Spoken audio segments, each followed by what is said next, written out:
When we begin to truly get that no one outside of ourselves creates our experience, life changes.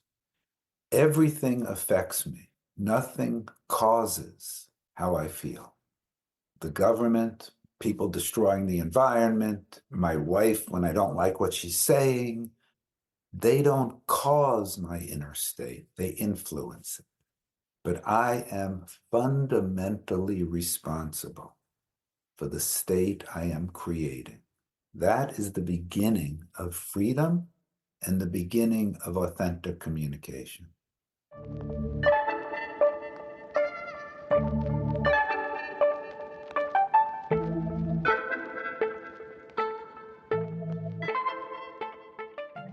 Welcome to the Field Dynamics podcast. We're here to facilitate inspiring dialogues about the nature of consciousness across disciplines, communities, and practitioners, all with a holistic perspective. From energy healing to somatic therapies, from neuroscience to meditation, we believe the most interesting things happen at the boundaries of disciplines. I'm Christabel. And I'm Keith. Thanks for joining us today and enjoy the episode.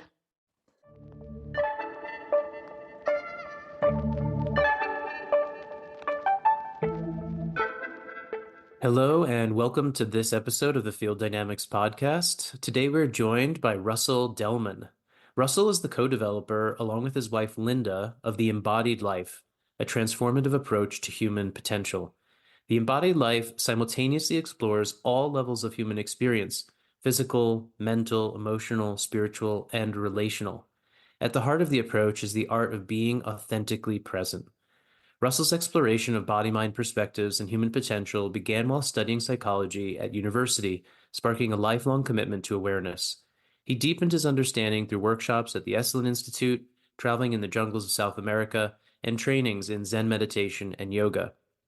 He has extensively studied Gestalt therapy under Dr. Robert Hall and in the Feldenkrais Method with founder Moshé Feldenkrais. His relationship and study with Eugene Gendlin, the founder of the focusing technique, was also of great significance. Russell was one of the first teachers chosen to lead Feldenkrais professional training programs. He has taught in over 50 international programs, helping over 2,500 Feldenkrais teachers.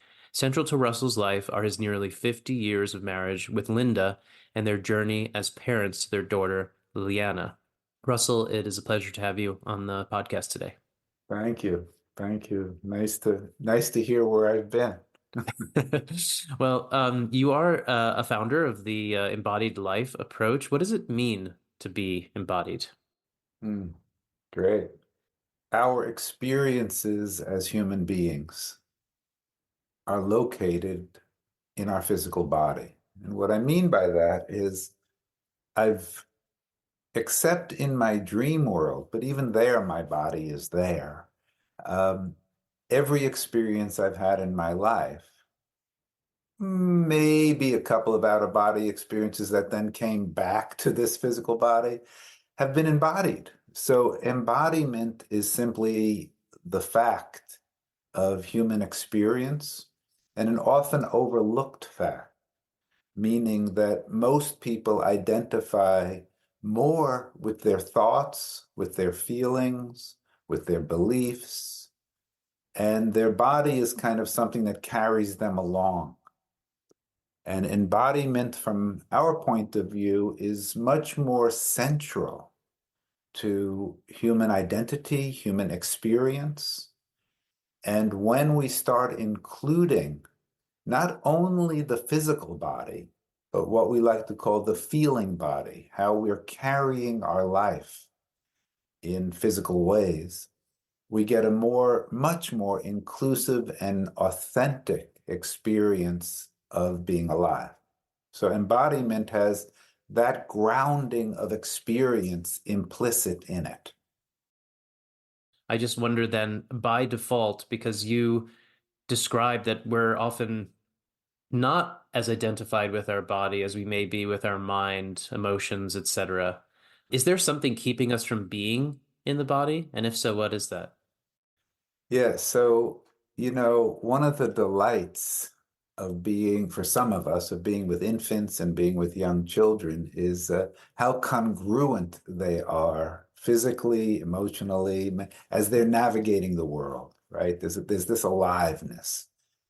And gradually, through, I would say, the evolution of our brain and the growing of our capacity to not being present, our capacity, which are really great gifts of evolution, if we want to see it that way, the capacity to be planning for the future, going over memories of the past to see what worked or what didn't work, and the past and future begin to take a priority in experience. The brain is biased towards self-protection.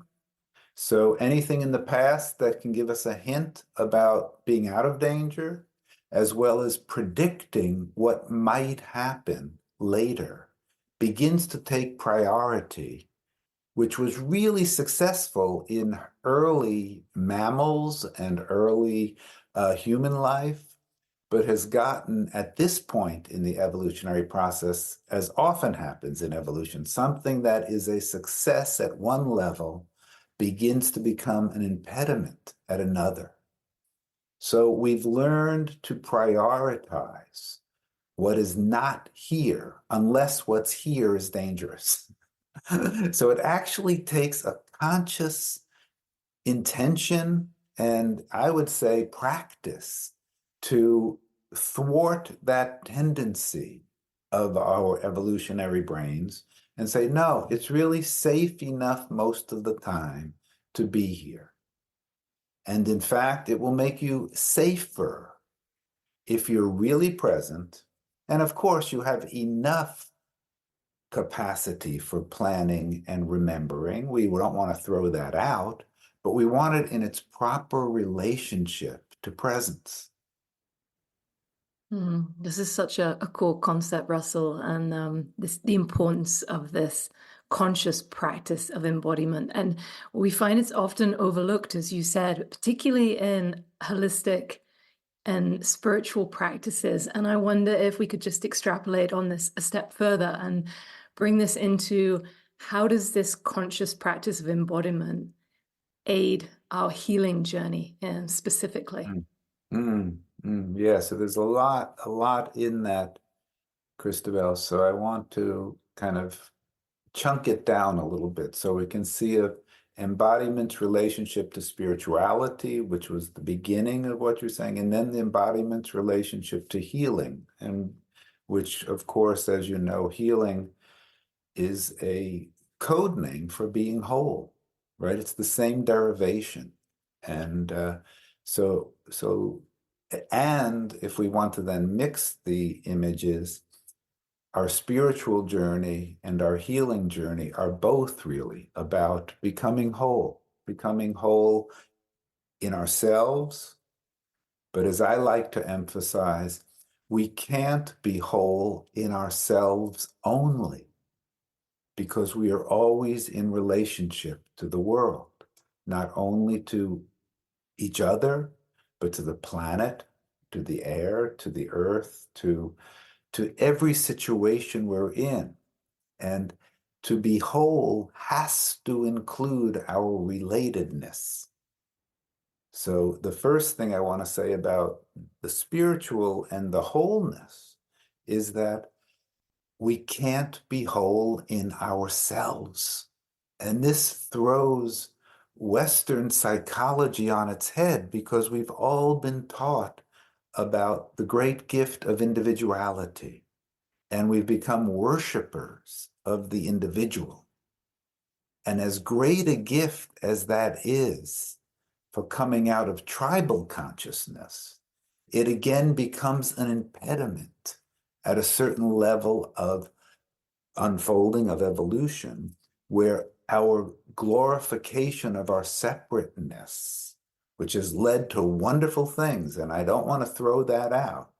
What makes us special is our individuality also, but we so overemphasize that we lose our connectedness. So Spirituality is fundamentally about a sense of undeniable, I would say, confidence in our interbeing, our interconnectivity with life. And that's not just some sort of New Age concept. It's literal experience. First, sitting right here, we are supported by the earth. That's not a concept. That's not a theory. That is, we could not be having this conversation without gravity binding us to the earth, and we would be floating in space, right? So we are already part of the earth. We could not be breathing without the environment. We could not be talking if you didn't invite me and we had this technology to talk through. So everything, if we step back a little bit, everything is interrelationship. And as that grows into our connection to the cosmos, to all of life, then we see that spirituality, wholeness, interconnection are all one thing. Now back to healing. To be healed, truly healed, deeply healed, not only curing a certain disease, but deeply healed, is to return to our wholeness with life.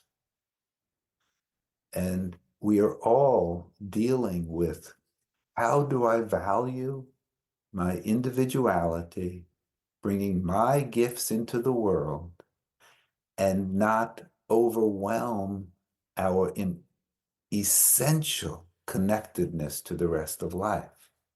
And we're all dancing with that, and most traditions leave that out. Unfortunately, in my opinion, this sounds kind of judgmental, but a lot of somatic traditions encourage a separation of this body and self from the rest of the world, and kind of a lot of spirituality unconsciously, unintentionally grows a great narcissism.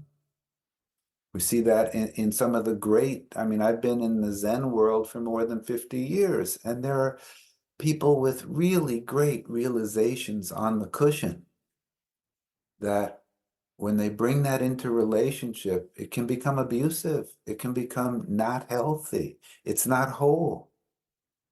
So I think we're at another level of what's needed in the, we could say, spiritual world or development world or human world, whatever we want to call it, of recognizing how do we balance encouraging the unique gifts of each individual without losing the fact that that is in service to the all, or the rest of it. Speaking of interconnectivity, your work with Embodied Life connects a lot of different modalities or approaches and techniques. Wondering if we could just kind of walk through some of those and go over them, because they're all interesting in their own right. For instance, you started with Zen, or you've mentioned Zen already. Could you talk a little about your experience with Zen in a sense, and how that's contributed to your approach? So first, I'm just so grateful, and I feel so lucky that at a young age,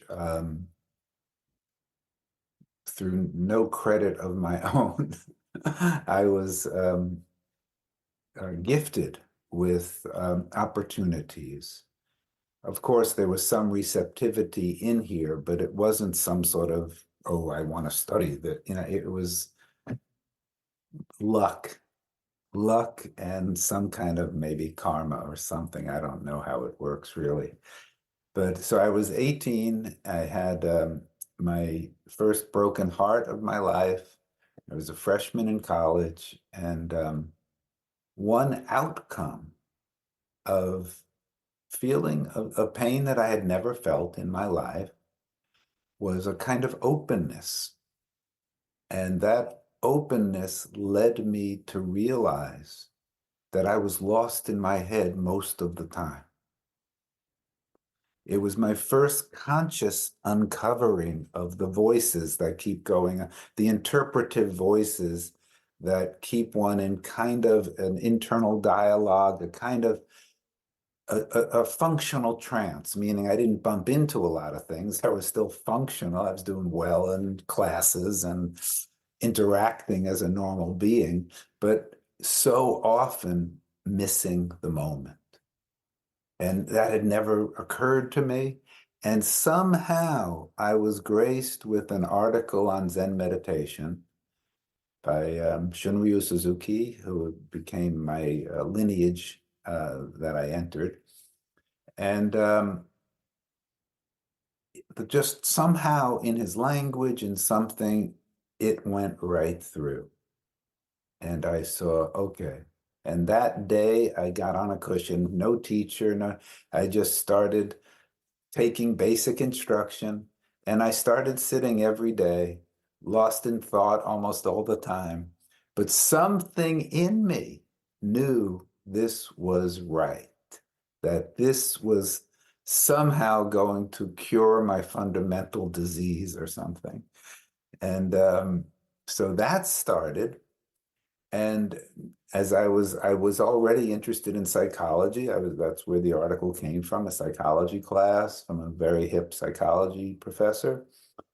And because my mother had had so many challenging mental difficulties, she was also a very intuitive person. But in those days, the kinds of treatments were really inhumane. And I got to see this. So I thought I wanted to be a psychiatrist. And here I am meditating, studying psychology. And then again, the same hip professor got me interested in the Esalen Institute. So I went out to California. This was the early days of Esalen, doing Gestalt therapy and encounter work and also meditation, yoga, stuff like that. So the full range.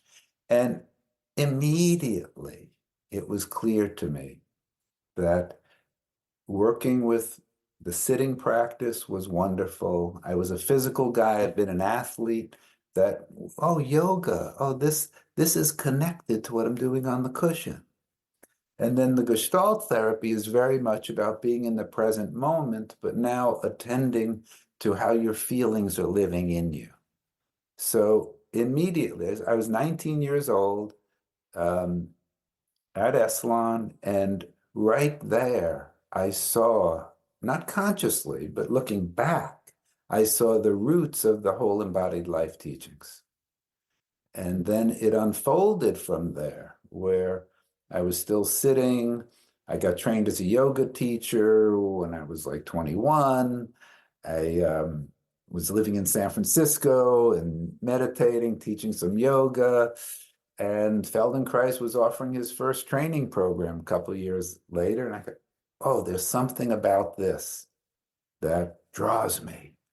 I had heard from a friend at Esalen that he was the kind of the cutting edge of somatic teachings. And so I want to do this. Oh, it costs $5,000 to do this program and get a PhD with him as your advisor from the Humanistic Psychology Institute. So I go, oh, wow, how could I do this? And somehow, the way life unfolds, my mother, who had been my inspiration for studying inner work, died. And she left me $5,000. So she started me off on the interest in the inner world and then paid for my education with Feldenkrais.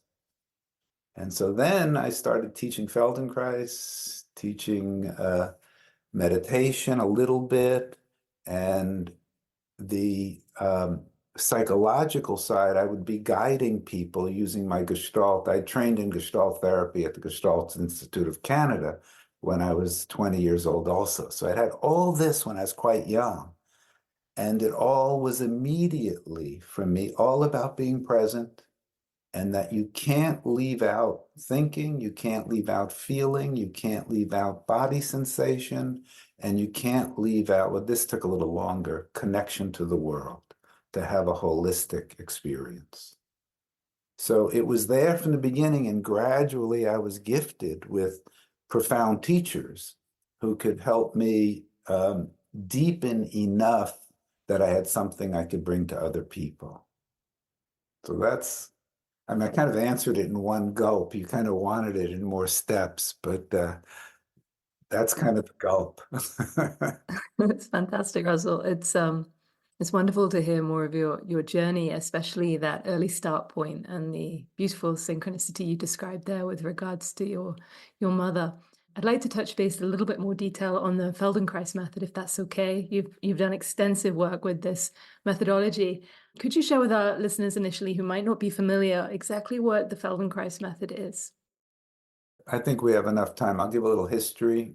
And so Feldenkrais method is named after Moshé Feldenkrais, so it's a person. And he had one of these extraordinary backgrounds where he was born in Ukraine, he was Jewish, but not very religious, but both his grandfathers were very famous rabbis. So he knew about Jewish traditions and Kabbalah and all of that. And somehow it's very creative. I mean, his journals, I got to be very close with him. He'd had a stroke in 1982, 81. And I went to Israel and stayed with him and actually gave him Feldenkrais sessions to help him recover. So we got quite close during that time. But back to the beginning. So he was in Ukraine, and at 13 years old, he left his home, left his parents, because he saw the pogroms where Jews were being killed by the Russian soldiers, and said, we got to get out of here. He had some sort of survival instinct that his rest of his family didn't. And so he emigrated to Palestine, wasn't Israel yet, and helped build Tel Aviv. He was a very strong guy, also very smart, and got trained in martial arts.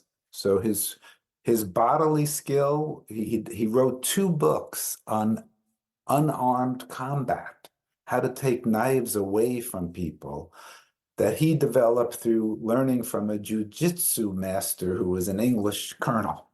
And so he wrote these books. And then he actually, when he went to study in Paris, he was a scientist. He studied physics, and engineering was his big thing. And the Japanese were just starting to bring judo to the continent, and they couldn't find success. The people weren't relating to it.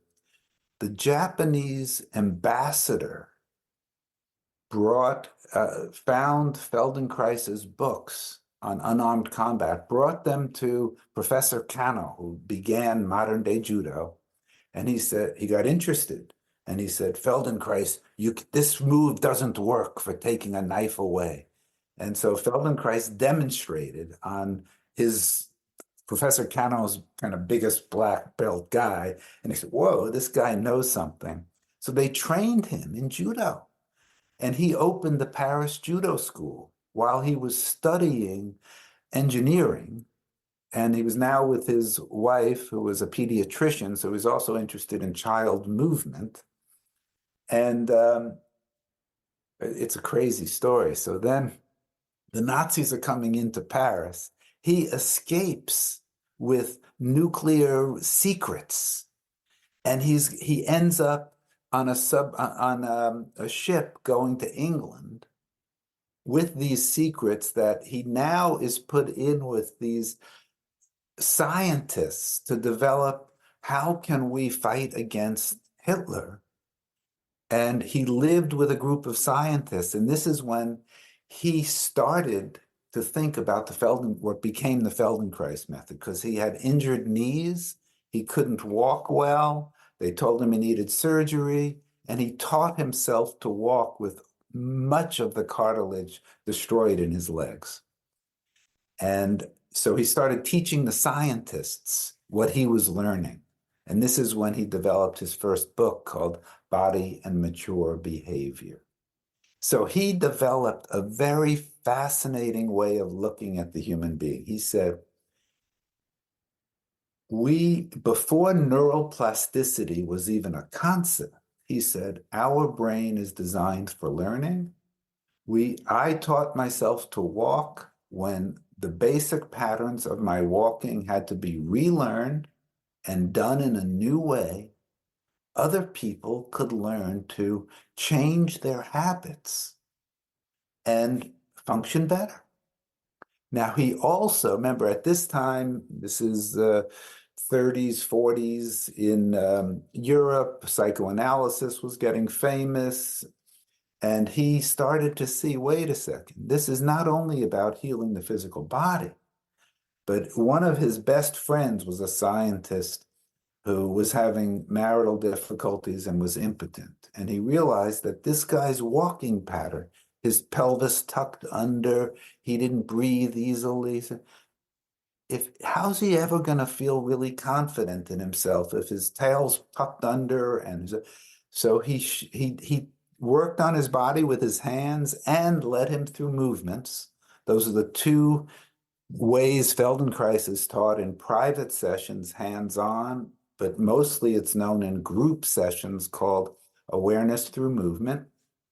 So he started to use both of those on this guy. And as all great stories go, his marriage became very successful, as he did as well.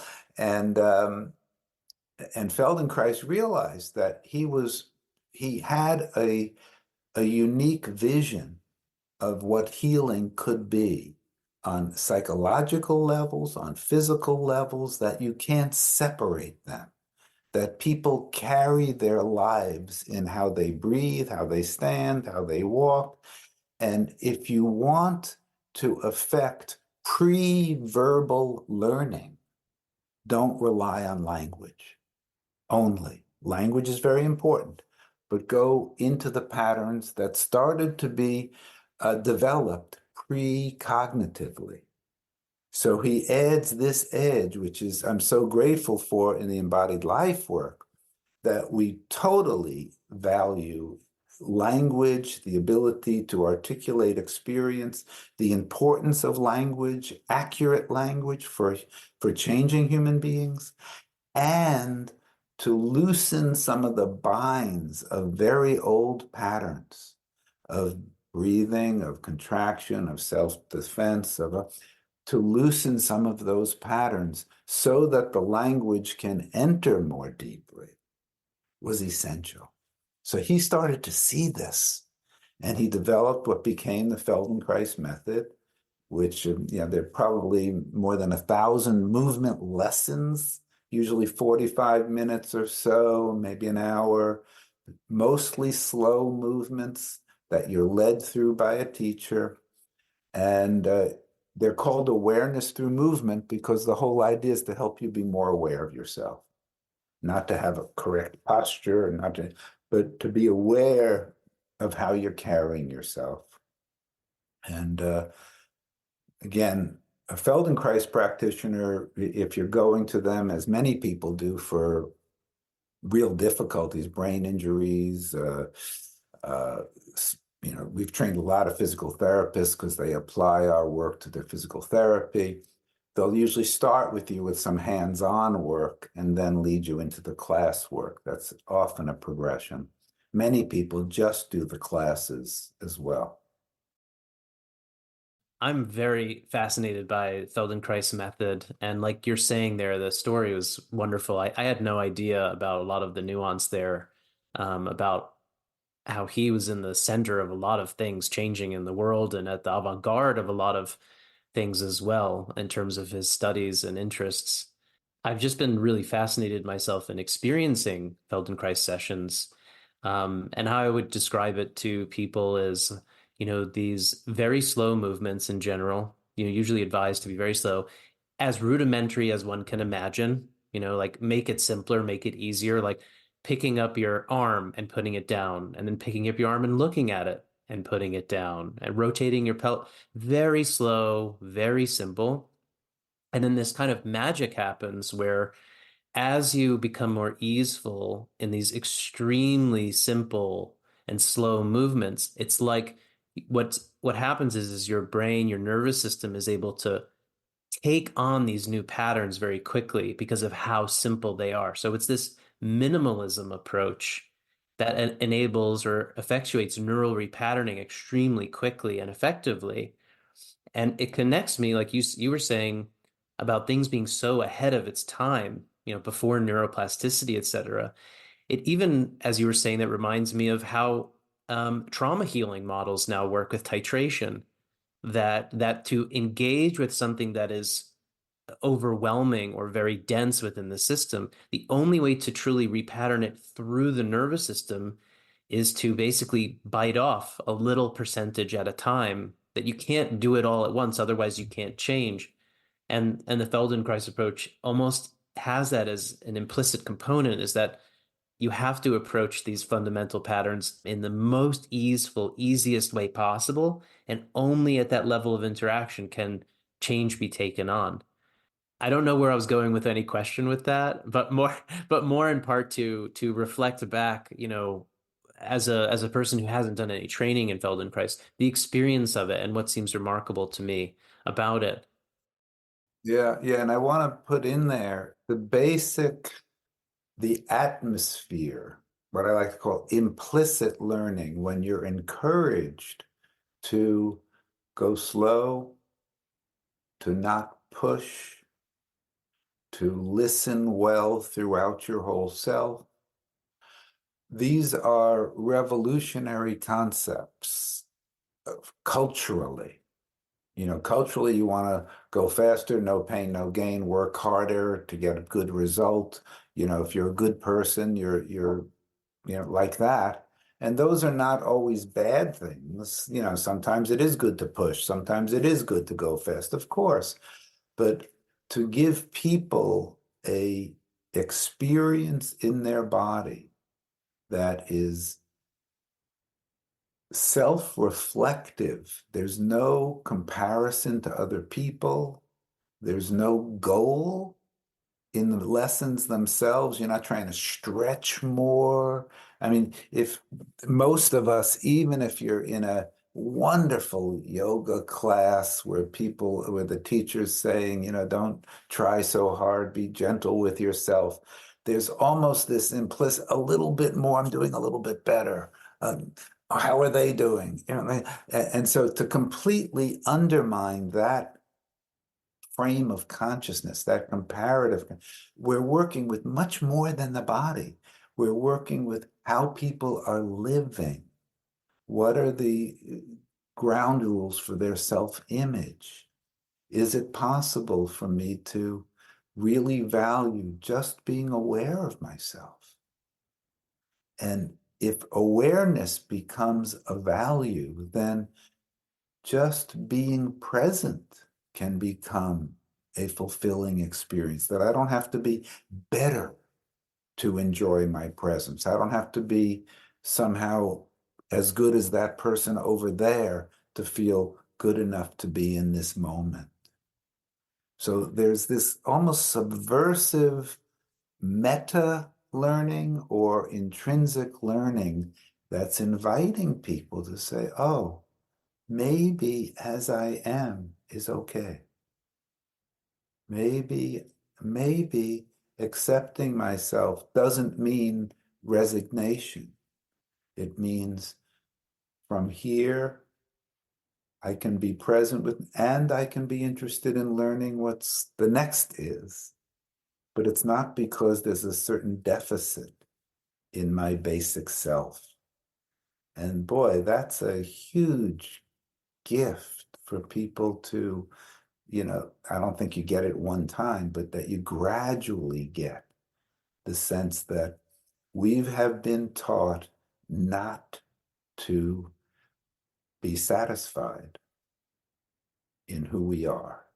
Now, that's not all bad. It is helpful to have ideals and to be moving forward towards to recognize our deficiencies, as to recognize where we hold back our love, where we hold back where we're self-protective and don't. All those things are wonderful, important.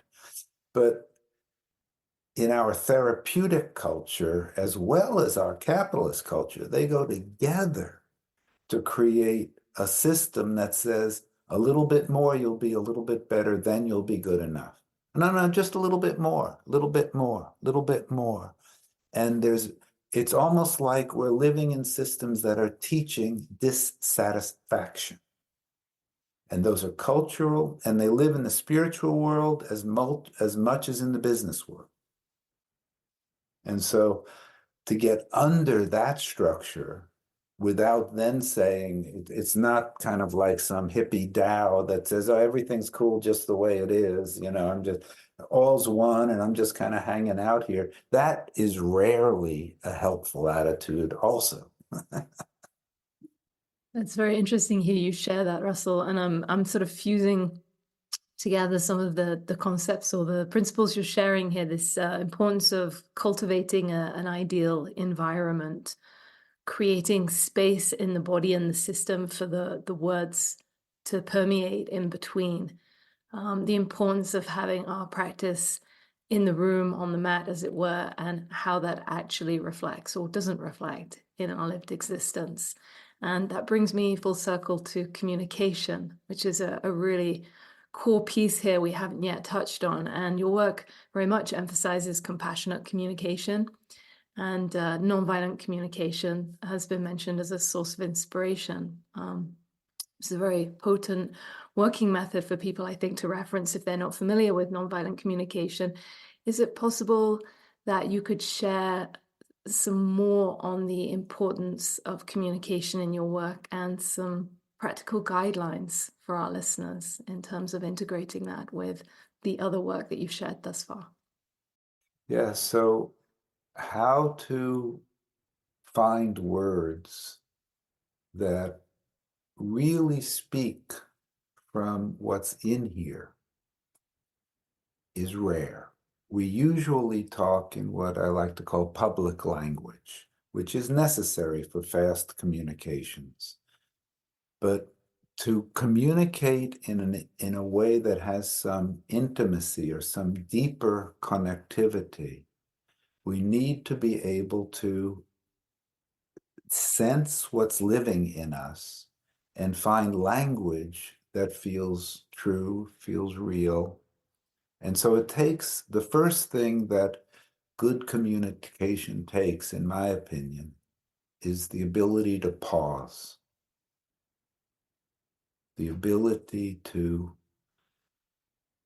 okay, as soon as someone says something to me, I'm ready to say something, but if I give it a few seconds, can I go a little bit deeper into not just my reaction to what's being said, but what feels truer, deeper, more authentic in my experience?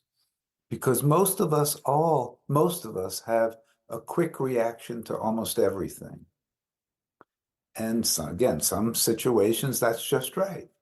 But if we want to really connect, the first step is finding the courage to pause, take a breath, and sense what's true in one's experience. So that's the first thing I want to say, is about pausing. The second thing I want to say is, and I will get more practical as we go along, but I have to get these kind of things out there. When we begin to truly get that no one outside of ourselves creates our experience, life changes. What I mean is, everything affects me. Nothing causes how I feel. The government, the people destroying the environment, my wife when I don't like what she's saying, They don't cause my inner state, they influence it. But I am fundamentally responsible for the state I am creating. That is the beginning of freedom and the beginning of authentic communication. Why? Because so much of our communication has some kind of blame in it, some kind of accusation in it, especially when we're in conflict with others. And it's so fast to turn the mirror around that they're looking at themselves. We want them to be responsible. So pausing and saying, wait a second, the experience I'm having right now, I'm responsible for it. I'm not discounting the influence of others. I'm just taking responsibility. Okay. So that eliminates I can't authentically blame anybody for anything. I may try, and I may try to get away with it a little bit in my own mind, but really, down deep, I know that part of my freedom as a human being is taking responsibility for my experience. So that means a lot more owning in my language of what I'm experiencing. A lot more. The next thing it points toward is the importance of what we call in Zen not knowing. The importance of uncertainty. So again, most of us, we crave certainty. We crave being sure of ourselves, being sure of our opinion.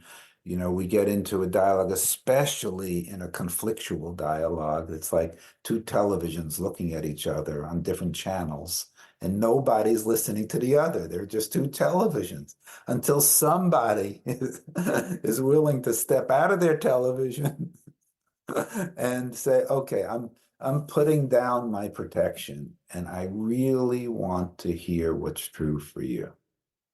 Wow, that's a huge moment, whether it's in political discourse or personal conflict or just getting to know somebody. To stop putting on our show and say, okay, I really, really am curious about how it's living in you. That is a healing moment.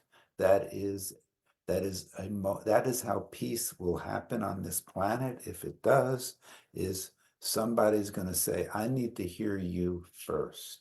I will put down my armor. I'll put down my weapon. I'll be protected enough in my presence. And if you get hostile with me, I'll make sure I can take care of myself. But my intention is to be the first one who's willing to listen. That's the beginning of effective communication. And then, how do I speak of my needs? That my willingness to listen is not my martyrdom of my own perspective. It's saying, and this gets really hard, saying, I'm willing to tolerate the discomfort of everything that's being thrown at me when I don't agree with it, and it's based on faulty thinking, and that's not the way it was. It was really like this. To be able to go, you got to be embodied. You got to be able to breathe. You got to be grounded. Otherwise, you just want to go, right? And sometimes you just have to do that. Okay, but part of our embodied practice is to give us more tolerance, to give us more space in our chest and our belly to tolerate what feels like dishonesty or feels like, and you're telling me that's the way it was when I know or I believe it was different. So, okay, so listen. And how do I speak from in here? Right? How do I not just say, no, you're wrong? Okay. lead with uncertainty, lead with, that's not the way it looks to me. I hear the way it is for you. And I might even need to say back, what I'm hearing from you is most important is this, this, and this. Did I get that right? Because people really need to be affirmed that they're being heard. And then I'd really like the chance to tell you what's true for me. Are you willing to listen? Wow. That's not easy. And you may be cut off right there. You may have to tolerate someone not listening. I've had these I travel a lot because I'm teaching overseas a lot. And I've had these really incredible plane rides with at least twice people of radically different political views. What I'll say now, it's very judgmental, but that's fun sometimes. Spewing their ideology upon me and just saying back what I'm hearing. And at least one of them had no interest in hearing what I was saying. So that's just the way it is. It's practice. It's practice of letting go. The world's not fair. It's not meant to be fair. It's just the way it is, right? It's actually very important to let go of the concept that it should be fair, because it's not. So when I let go of that, it was really freeing, because I realized that I had this strong picture that if I'm good to you, you'll be good to me, or you should be good to me, or something like that. And I go, it doesn't work sometimes. So something about listening, which means getting embodied enough, pausing, speaking not from the top reactivity, but from pausing and going inside, feeling what's really true here that really wants to be said, owning my experience, being unwilling to blame the other for what's living in me. Those, just those go a long way to bringing authentic communication and more peace into the world. Appreciate all of those points and your approach with the embodied life, bringing together these different aspects of practice, which without a grounded presence, how do you do communication like you're saying? It basically becomes unavailable to throw somebody into just compassionate communication without having self-compassion and presence and grounding. Good luck. Right, right. And there, Keith, you can see the interconnectivity of, if you have a good sitting practice, good meditation practice, you have more moments of settling, more moments of noticing your mind, more capacity toward presence. Now, that doesn't necessarily translate into interaction, but if you're encouraged, as we do in our embodied life work, to connect those experiences to how you listen to somebody. And can you feel your bottom on the seat and still be really present with the other? Can you feel your right foot on the ground and really be hearing the other? So we can practice being really embodied and connected. And how the Feldenkrais work helps you sense your body, give you more of a home base, so that you can have more capacity, more cells are alive for your presencing. So there's presencing in your body, presencing in your connecting to the other, presencing in being able to notice your thought patterns.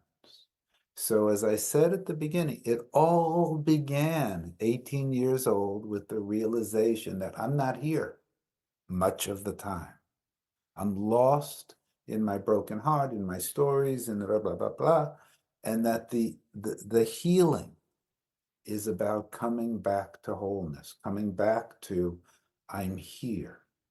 It all begins there. But it's not enough to be in myself. It's to be in myself in connection with what's ever in my environment. That's the wholeness we're looking for. And that is meditation, that is good communication, that is becoming more and more and more a whole human being. I think there was a real aha in what you were sharing there, Russell, around this idea of creating more space in the throat, more space in the chest, the belly, to be with these feelings of discomfort as they arise in our communication with others. And I feel we'd be missing something if I didn't ask about inner feeling states and emotions, and just to perhaps extend slightly on how our emotional charges tie into these beautiful practices when we're in this maelstrom of stronger, perhaps more negative identified feeling states, or we're encountering others in those states. Yes, so first is to realize, linguistically, it sounds like there are emotions somewhere. Well, every emotion is taking place in your body. Okay, so immediately, anytime you're having an emotional experience, two things are going on at the same time that are usually not so conscious. One is the story you're telling yourself about the situation and how it's living in your body. Okay, we usually focus on, I'm just so angry. I'm just so angry. And then they did this, they did this, the story about it is almost assumed to be true or something, but the emotion is being sustained in two ways. The emotion, what we call the anxiety, the anger, is being sustained by the story you're telling yourself and how it's being carried in your body. So we need to recognize when we are flying off into this state that there are two main doorways to go deeper, to drop in, to find out, how do I really heal from this level of anger? Okay, well, if I start bringing my attention to the story I'm telling myself with what we said before, a little bit of uncertainty. That means the story I'm telling myself is never the truth. It's one version of the situation. And that's a big thing, if you can get that. If you have that already, then when you're in that emotional state and you're seeing the story, you get to hold it slightly lighter. Now, if you can feel how you're revved up inside and how your breathing is going and how you're, or how you, whatever is the embodiment, and maybe even exaggerate it a little bit so you can really feel it.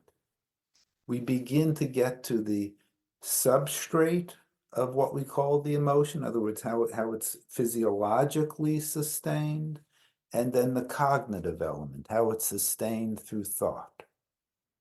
And if we can then take a moment, this is where the pausing becomes so important, and the self-responsibility. Okay, I am so damn pissed off at that.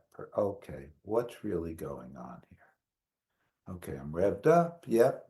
And well, they did this. Okay, I'm telling myself that they just didn't respect me. They said they were going to do this and they didn't do it.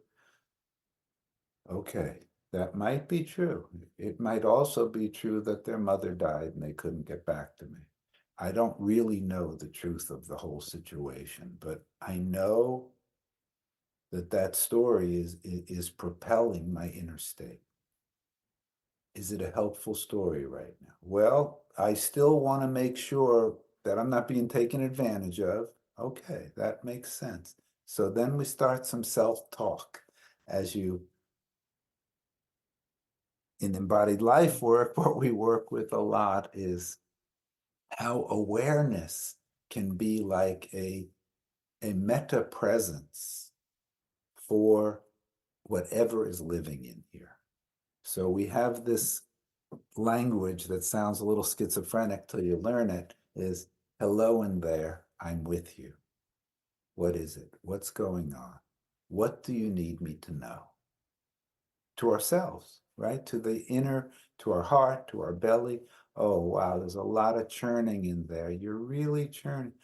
Oh, you're having that thought that they really don't care about you, and that, oh, that must be so hard. Tell me more. And you begin to listen to your inner world. When your inner world feels really heard, even though you want to be heard by the other person, if your awareness is present enough to hear at a deeper level what's going on in your body and in your story, your system begins to settle. Now, it may take some action. You might need some communications to make some communications to the other person. It's not that it's healed now. It's that your reactivity has gone to a level that you can see what's a helpful step forward in this situation. So emotions are great gifts for telling you what you care about. They're terrible justifications for your decisions and your actions. But they're excellent bright lights to get your attention, to tell you what's not right in your world right now. As tempting as it is, we could talk forever about this practice or your work, because it's so deep and so integrated, and I really do appreciate how the different facets of what you're doing really do account for a truly holistic engagement with the human being, an embodied life, as you call it. As we are coming to a close, just curious if you would please share how people might find your work. Do you have anything upcoming that you want to mention, or? Well, first I'll say I'm grateful to both of you. It's been delightful, and I appreciate your good listening and good questions, and it's been fun and engaging. So I just want to say that so we don't leave that out. Yeah, so my website is the embodiedlife.org, okay, not .com, .org. Or you can also go to russelldelman.com. It's the same site, but I like to make it a little less my name dominated. So the embodiedlife.org. And we teach in Europe 4 times a year, Germany, Austria, Switzerland, France, and I'll be there next week. There's a retreat in at a Zen center in Germany, very close to Switzerland, that you can go to the website, it's there. And then I'm back in Europe in July. It's a seminar in North Carolina in May and California in June. So there's different things that are available. If you're interested in what we're talking about on the website, there are some videos that are free. There's a lot of writings.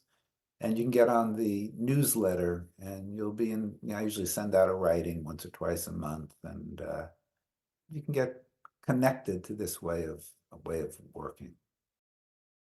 Thank you, Russell. We'll make sure to reference both domains in the show notes, and it's truly been a real pleasure to echo Keith's sentiments. It's